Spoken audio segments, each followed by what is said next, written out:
అంటే మీ wife and husband కి గొడవలు వస్తాయా? ఎవరికైనా ఉంటాయి కదా, అలా అని ఓ పెద్ద ఇది కాదు, జస్ట్ ఏదైనా అయినా కూడా దాన్ని ఎక్కువ సాగదీయకుండా అప్పటికప్పుడే. నువ్వు కాంప్రమైజ్ అవుతావా, అన్న కాంప్రమైజ్ అవుతారా? కాంప్రమైజింగ్ ఏం ఉండదు. ఏదైనా ఫైట్ వచ్చింది అనుకో, గొడవ అయింది, మీ ఇద్దరు మాట్లాడుకోవట్లేదు, ఫస్ట్ ఎవరు మాట్లాడతారు? అసలు స్టాపే చెయ్యం కదా, ఇంకా మాట్లాడడానికి ఏముంది. ఓహో, ఇంక గొడవలోనే ఇంకా మళ్ళీ గొడవలోనే ఇంకా మళ్ళీ సెట్ అయిపోద్ది. కానీ ఇప్పుడున్న జనరేషన్ విష్ణు పెళ్లి అయిన తర్వాత వాళ్ళ ఈగోస్ కి వెళ్ళడం కానీ, కిడ్స్ పుట్టిన తర్వాత కూడా డైవర్స్ అనేది జరుగుతుంది, పిల్లల్ని వదిలేసి కూడా వెళ్ళిపోతున్నారు. సో ఇలాంటి వాళ్ళని చూసినప్పుడు నీకు ఏమనిపిస్తూ ఉంటుంది?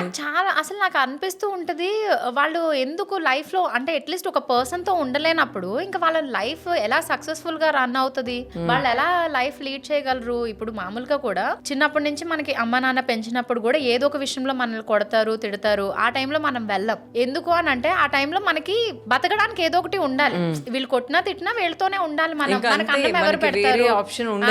ఇప్పుడు ఏంటి, పెళ్ళైన వాళ్ళు అంటే వీళ్ళతో కాకుండా వదిలేసి వెళ్ళిపోతే మనకి ఏదో ఒకటి, మనం బతకలేమా? కానీ పిల్లలు పుట్టిన తర్వాత చేస్తారు కదా, అది బాధ అనిపిస్తుంది. ఇప్పుడు వీళ్ళిద్దరూ చేసిన దానికి ఎందుకు పిల్లల్ని అలాగా ఒక శిక్షించడము, వాళ్ళకి తెలియదు కదా, పేరెంట్స్ లేని పిల్లల్ని ఎందుకు అలాగ చేయడము అని అనిపిస్తుంది.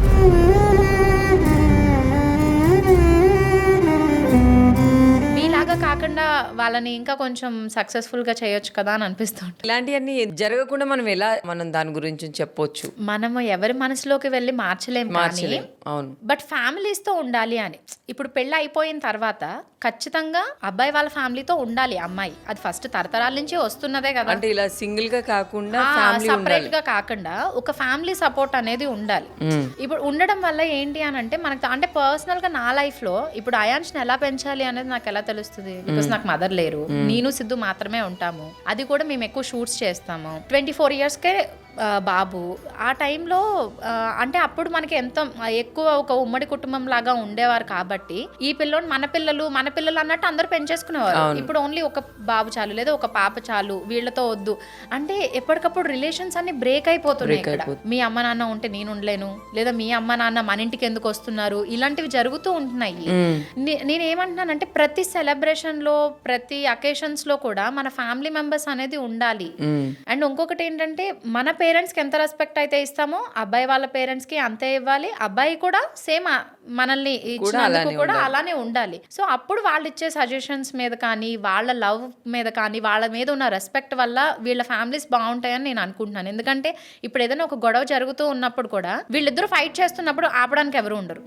ఆ టైంలో ఏమైపోద్ది, ఎక్కడికో పీక్స్కి వెళ్ళిపోతుంది. నువ్వు నన్ను కొట్టావా, నువ్వు నన్ను తిట్టావా అని అక్కడ అలా బ్రేకప్ అయిపోతుంది. వీళ్ళని ప్యాచప్ చేయడానికి ఎవరు ఉంటారు? ఎవరు ఉండరు కదా.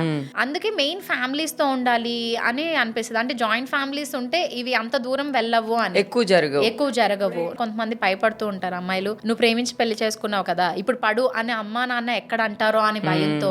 లేదు అని అంటే ఒక చాలా సార్లు ఇది వింటూ ఉంటాను, నువ్వే ప్రేమించావు కదా మీరే పడండి మాకేం సంబంధం అని వాళ్ళు అంటారేమో అని కూడా వీళ్ళు ఆలోచిస్తూ ఉంటారు. అవును, అది ఒకటి. ఇంకొకటి ఏంటంటే ఏమో మా డాడీ వాళ్ళు ఎక్కువ కట్నం ఇచ్చి పెళ్లి చేశారు, మళ్ళీ వాళ్ళకి ఎక్కడ ఇబ్బంది పడకూడదు, వాళ్ళ పరువు ప్రతిష్టలు పోతాయేమో అని చాలా విషయాలు చెప్పకుండా వాళ్ళు విడిపోవడం, లేదు అంటే సూసైడ్ చేసుకోవడం. ఇప్పుడున్న వెరీ బ్యాడ్ సిచ్యువేషన్స్ మొగుళ్ళనే అమ్మాయిలు చంపేయడం. అసలు చూస్తూ ఉంటావా విష్ణు ఇవన్నీ? అసలు నేను చూసినప్పుడు అయితే నాకు ఆ రోజు నైట్ నిద్ర పట్టదు. అసలు ఎందుకు ఇంత మూర్ఖంగా జనాలు ఎట్లా అయిపోయారో అనేది నాకు ఇప్పటికే అర్థం కాదు. అసలు మనకి ఎలాంటి రైట్ ఉంది? ఒక అమ్మ నాన్న వాళ్ళ అబ్బాయిని ఎంతో ఇదిగా పెంచి అలాగా ఒక మంచి ప్రయోజకుడిని చేసి ఒక అమ్మాయికి ఇస్తే వాళ్ళకి అసలు తెలియకుండా అలాగా చేసేస్తూ ఉంటే నాకు అబ్బాయిలు చూసినప్పుడు పాపం అనిపిస్తుంది కదా. ఒకప్పుడు మన అమ్మాయిల గురించి మనం చేంజ్ ఓవర్ ఇవంతా కూడా అసలు ఎందుకు వచ్చిందంటావు జనరేషన్.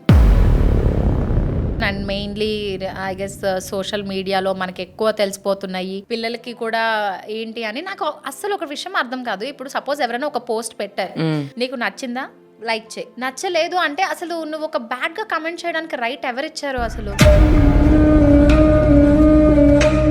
అంటే వాళ్ళ పేరెంట్స్ ఏం చేస్తారు మామూలుగా. అసలు మా అబ్బాయి ఏదైనా సోషల్ మీడియా వాడుతున్నాడా, ఎవరైనా అమ్మాయిని హెరాస్ చేస్తున్నాడా, లేకపోతే ఒక అమ్మాయికి ఏదైనా నెగిటివ్ గా కమెంట్ పెడుతున్నాడా, అవన్నీ మనం చూసుకోవాలి అని వాళ్ళు ఆలోచించట్లేదు.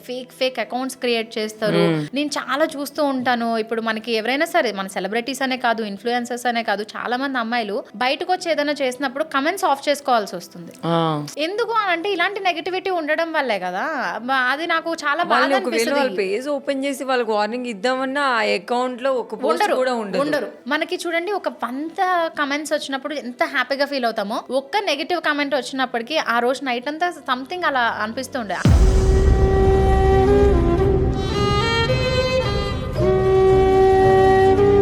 అలాంటి వాళ్ళందరికీ ఏంటంటే మన దగ్గర ఉన్నది వాళ్ళ దగ్గర లేదని జలస్ గా ఫీల్ అయ్యి మనల్ని అలాగా ఫీల్ అవ్వడానికి వాళ్ళు అలా కమెంట్స్ పెడుతున్నారని అనుకోవాలంతే. అసలు ఒక వైఫ్ అండ్ హస్బెండ్ ఈ బ్రేకప్స్ కానీ ఇవన్నీ కూడా ఎందుకు జరుగుతాయి అంటావు విష్ణు? నేను చాలా సింపుల్ గా ఒకటి చెప్తాను.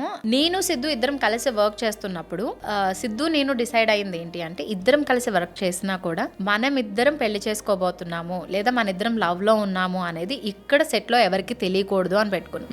ఇది మనం చెప్పాము అంటే ఇండస్ట్రీలో ఉన్నారుగా, పెళ్ళి అయినప్పుడు చూద్దాంలే అని ఒక మాట అనేస్తారు, లేదా ఇంకొక రాంగ్ వేలో పోర్ట్రే చేసేస్తారు, లేదా ఇంకొకరు మధ్యలోకి వచ్చి అదిగో అది అలా చేసింది, ఇది ఇలా చేసింది అని సమ్ డిస్టర్బెన్స్ క్రియేట్ చేస్తారు. మా ఎంగేజ్మెంట్ తర్వాత అందరూ షాక్ అయ్యారు, ఏంటి మీరిద్దరు నిజంగా పెళ్లి చేసుకుంటున్నారు, అసలు చెప్పలేదు అని. అంటే ఎందుకు అలాంటి డిసిషన్? అంటే మేబీ మన ఇద్దరిలో ఒక థర్డ్ పర్సన్ అనేది కూడా బయట వాళ్ళు ఎవరు థర్డ్ పర్సన్ ఎంటర్ అవ్వకూడదు, అండ్ ఒకరి మీద ఒకరికి నమ్మకం ఉండాలి. ఒక మనిషితో నువ్వు లైఫ్ లీడ్ చేద్దామని అనుకున్నప్పుడు ఆ కమిట్మెంట్ అనేది ఉండాలి. అంతేగాని నువ్వు కాకపోతే నాకు ఇంకొకడు, లేదా నువ్వు కాకపోతే నాకు ఇంకొకతే అని వెళ్ళిపోతే ఇంక అంతే, ఇంకా డివోర్స్ రేట్ పెరిగిపోతుంది తప్ప కలిసి ఉండాలి, ప్యాచప్ అవ్వాలి అనేది రేట్ ఎక్కడుంటుంది? ఇంకా ఇప్పుడు అండర్స్టాండింగ్ లేదు. ఇప్పుడు సపోజ్ మ్యారేజ్ అయిన తర్వాత సమ్ ఫేస్బుక్ లో, ఇన్స్టాగ్రామ్ లో ర్యాండమ్ గా ఒక పర్సన్ మీట్ అవుతారు, నువ్వు తుక్కు తురుము అన్న వెంటనే అక్కడ స్టార్ట్ అవుతుంది. ఈ సోషల్ మీడియా వల్ల చాలా చేంజింగ్ వస్తుంది. చాలా చేంజెస్ అయితే వస్తున్నాయి. సో ఎవరిని ఎక్కడ పెట్టాలి, ఎలా కంట్రోల్లో ఉంచాలి అనేది తెలియట్లేదు. అండ్ కొంచెం ఏంటి అని అంటే 20 years దాటిన వెంటనే అమ్మాయిలు కానీ అబ్బాయిలు కానీ వాళ్ళు ఏం చేస్తున్నారు ఏంటి అనేది ఉండట్లేదు, తెలియట్లేదు. వాళ్ళు తెలియట్లేదు, ఆ మెచ్యూరిటీ అనేది ఉండట్లేదు. తర్వాత ఏంటంటే పేరెంట్స్ చెప్పేది వినట్లేదు, ఎదిరించడాలు జరుగుతున్నాయి. లేదు అంటే పేరెంట్స్ నే చంపేస్తున్నారు. మనం రీసెంట్ గా చూస్తున్నాం కదా, చిన్న పిల్లలు చంపేస్తున్నారు పేరెంట్స్ ని. ఎలా చెప్తాము, ఎలాంటి కౌన్సిలింగ్ ఇస్తాము? మనం ఇప్పుడు కూర్చొని మనం మాట్లాడుకోవడానికి బానే ఉంటది అని అంటారు. అంటే వాళ్ళ లైఫ్ లో ఏం జరుగుతుందని తెలియదు, కానీ పెరుగుతున్న వాతావరణము, దాని తర్వాత మనం పిల్లల్ని ఎలా పెంచుతున్నాము అనే వీటన్నిటి మీద ఆధారపడి ఉంటుంది అని నాకు అనిపిస్తుంది అన్నమాట.